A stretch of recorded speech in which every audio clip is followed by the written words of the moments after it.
Well, Germany and France have suspended arms exports to Turkey as international condemnation of Ankara's military operation against Kurdish forces in northeastern Syria intensifies.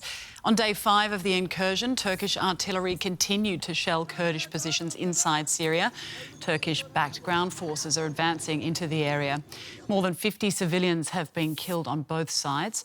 Ankara's goal is to push back Kurdish forces and create a buffer zone along its southern border.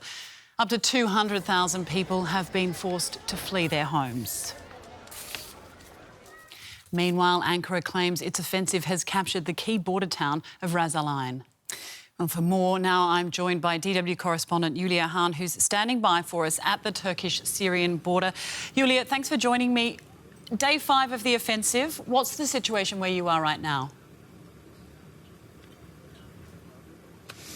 I'm in the Turkish town of Akçakale, about 5 kilometers away from the Syrian border, which is towards this direction now. The Turkish military, the artillery, has been targeting the area with fresh shelling. Today we can clearly hear the sound of pounding. Now on the other side, on the Syrian side, you have the town of Tal Abyad, which besides Ras Al Ain is one of the other main targets of this Turkish offensive. Most of the people there have reportedly fled the area, but we do expect heavy clashes and more fighting today over there in Tal Abyad. On the other hand, we have reports of more attacks coming from the Syrian side to the Turkish border areas. Just earlier, 3 rockets or mortars have reportedly hit Akçakale, the place where we are right now. Ambulances have been rushing to the locations. At least 18 people have died in the past days here on the Turkish side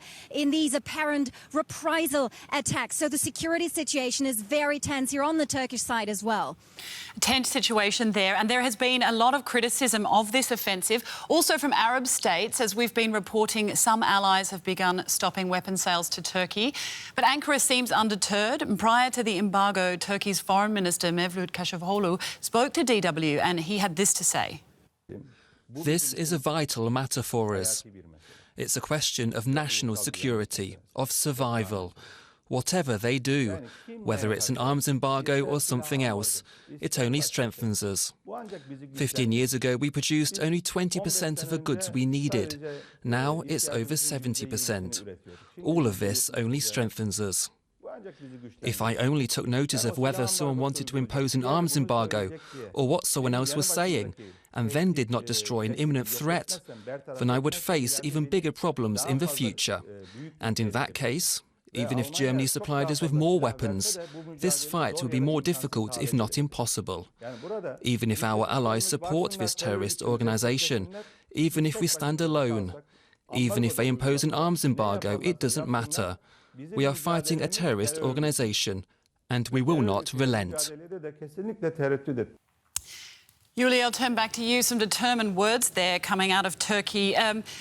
That was before the embargoes took place. Have we heard from any response from Ankara since those embargoes?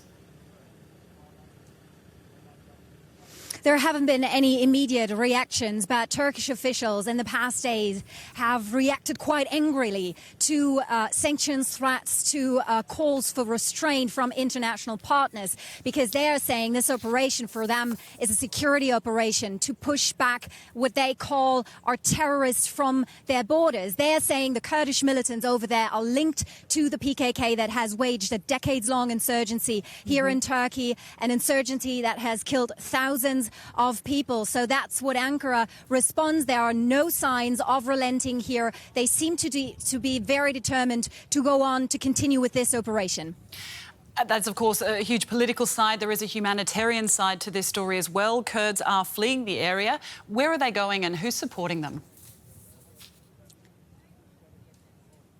Well, according to aid organizations, about 500,000 people in the border areas are at risk. Now, We also hear that more than 100,000 people have already escaped. They are fleeing deeper into Kurdish-controlled territories there in northeast Syria, cities like Raqqa, for example. So they are not coming towards the Turkish side. So people are basically grabbing whatever they can. They walk or they go by car. They're seeking to find safety without really knowing where safety might be right now. Julia Hahn at the Turkey-Syria border for us. Thank you.